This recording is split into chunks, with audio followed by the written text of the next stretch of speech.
Hello friends, welcome back to Crick Life. और मैं आपसे आज जुड़ा हूँ। हम बात करेंगे एक बहुत ही इंटरेस्टिंग टॉपिक पर, जिसमें हम देखेंगे कि क्रिकेटर्स जो आजकल ब्रेक लेते हैं हर टूर्नामेंट्स, हर इसके बीच में, जैसा कि हमने अभी लास्ट 12 मंथ्स में भी देखा।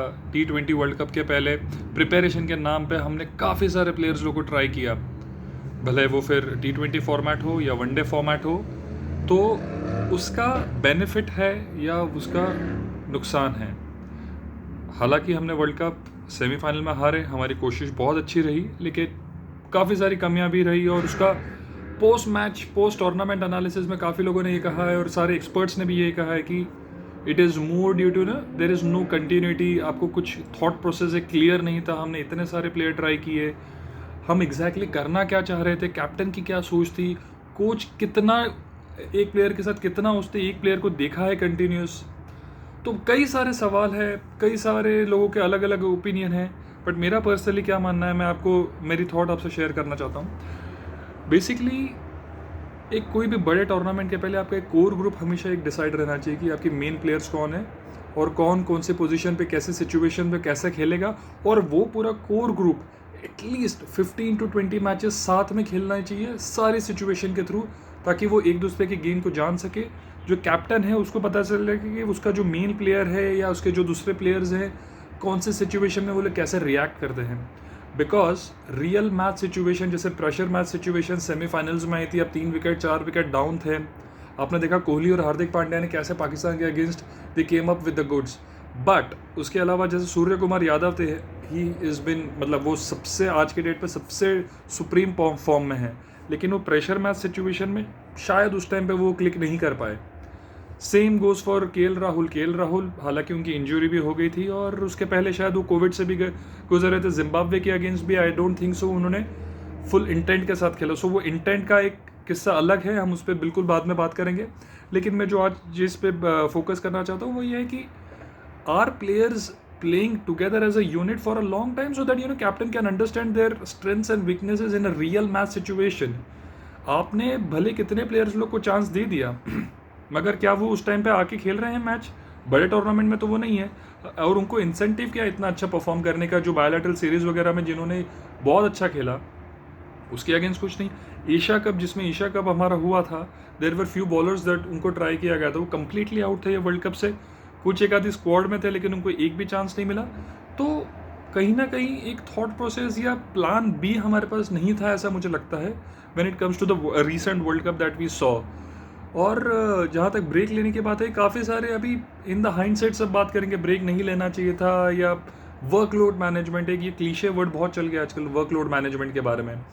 तो whether it is really required, because पहले जब हम सुनते थे 90s में जो क्रिकेट होता था, अर्ली 2000 में क्रिकेट होता था, we never use to hear these many terms तो हालांकि क्रिकेट बहुत बढ़ गई है, बहुत ज़्यादा बढ़ गई है।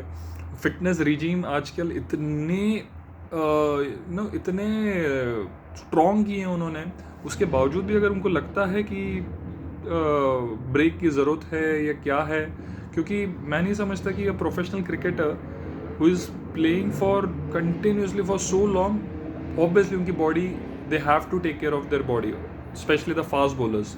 सो yes, I agree to some extent workload management होना चाहिए, but not to that extent. At least जो कैप्टन है आपका रोहित शर्मा, जो अभी इस पर कैप्टन थे, उनको एटलीस्ट काफ़ी सारे T20 टूर्नामेंट्स खेलने थे। मैं वनडे में समझ सकता हूँ वो ब्रेक ले रहे, लेकिन अगर leading up to the world cup he should have been there in almost all the matches, because he is a captain, he needs to know his score group and वो कैसे प्लेयर में decide करेंगे और किसको कौन से situation में कैसे यूज़ करेंगे।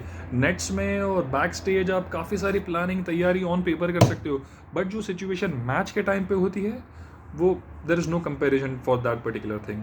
सो मेरे हिसाब से मेरा यही मानना है कि before a big tournament like world cup, at least 4 to 5 series आपको कोर ग्रुप को कंटिन्यूस खेलनी चाहिए।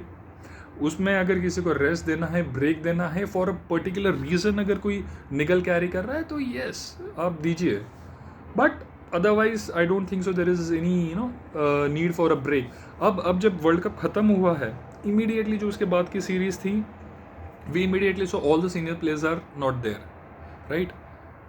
अब एक उसका अलग पॉइंट ऑफ व्यू भी है कि we want to enter into a new era और हमें सारे नए प्लेयर्स सिलेक्ट करने, but sorry, that is not the reason. The reason is because ये टीम वर्ल्ड कप के दौरान ही चुन ली गई थी. वर्ल्ड कप के ऐसा नहीं है कि सेमीफाइनल में हम हार गए और हमने फिर ये ड्रास्टिक चेंज लिया है, डिसीजन लिया है कि अभी हमको दूसरी टीम चाहिए. ऐसा बिल्कुल नहीं, क्योंकि भुवनेश्वर कुमार खुद अभी भी ये टीम में है और मुझे नहीं लगता वो 2024 का वर्ल्ड कप ही will be playing. So I don't think so that was a reason. And coach Rahul Dravid और उनका पूरा कोचिंग स्टाफ भी अभी ब्रेक पे गया है. So again there is many school of thoughts, even Ravi Shastri ने भी ये बोला है कि why a coach wants a break. उसका तो कोई कितना फिजिकल फिटिंग भी नहीं होता है. हाँ, मेंटल स्ट्रेस बहुत ज़्यादा होगा, because I was listening to one other interview of Ravichandran Ashwin. उसमें बोल रहा था because he has been there across the entire buildup to the world cup and during the world cup. बोले इतनी इंटेंस प्लानिंग थी, इतना मेंटल ड्रेन आउट था. A break is required. And another thing is that जब New Zealand की series ख़त्म होगी, ठीक है, एंड उसके पहले ही इंडिया की टीम बांग्लादेश के लिए निकल जाएगी. So a coach can not be at two places. So उसको देखते हुए आई थिंक ये डिसीजन जस्टिफाइड है. एंड कहीं ना कहीं मुझे लगता है कि आगे चल के I think after 2023 world cup वो टाइम दूर नहीं है जब then we will have coaches specific to the format. And I am very very sure that we gonna have that T20 specialist coach. जैसे काफ़ी सारे T20 स्पेशलिस्ट प्लेयर्स भी होते हैं, जैसे T20 स्पेशलिस्ट क्रिकेट टेस्ट के प्लेयर्स भी होते हैं, जैसे चेतेश्वर पुजारा, अजिंक्य रहाणे, उमेश यादव. इन्हें सिर्फ रेड बॉल क्रिकेट में ही कंसिडर किया जाता है. तो सेम वे कोचिंग स्टाफ के लिए भी कहीं ना कहीं वो होना चाहिए.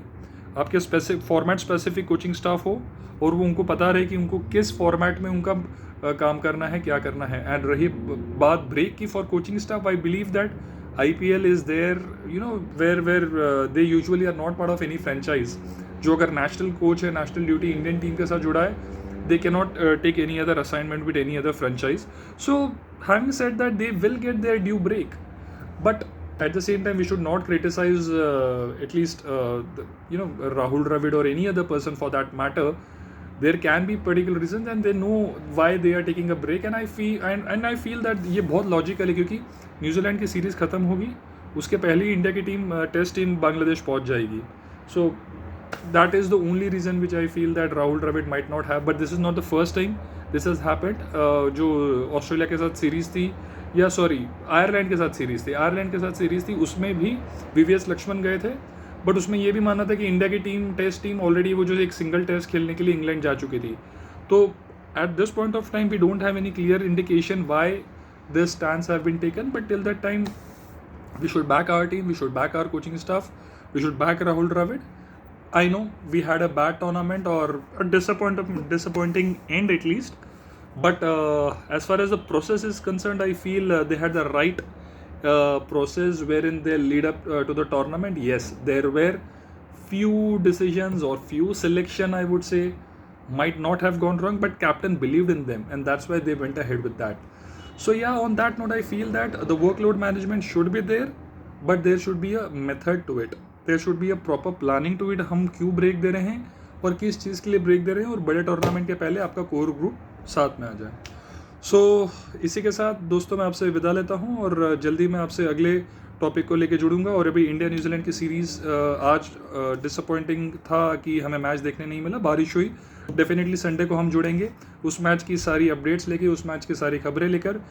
प्लेइंग 11 क्या होगी, सबसे इंटरेस्टिंग टॉपिक है वहाँ के लिए कि T20 में वहाँ पे प्लेइंग 11 क्या होगी, क्योंकि उसके इन एंड अराउंड काफ़ी सारी चीज़ें हमें आगे आने वाले समय में हमें काफ़ी सारे इंडिकेशंस मिलेंगे कि टीम किस तरीके से सोच रही है. एंड हार्दिक पांड्या की कैप्टनसी देखने विल बी वेरी इंटरेस्टिंग, क्योंकि everyone is saying that he is gonna be our next T20 captain. So all to look forward to on Sunday. So till that time, do take care and keep enjoying cricket. Crick Life signing off for today. Please like and subscribe my channel. Thank you.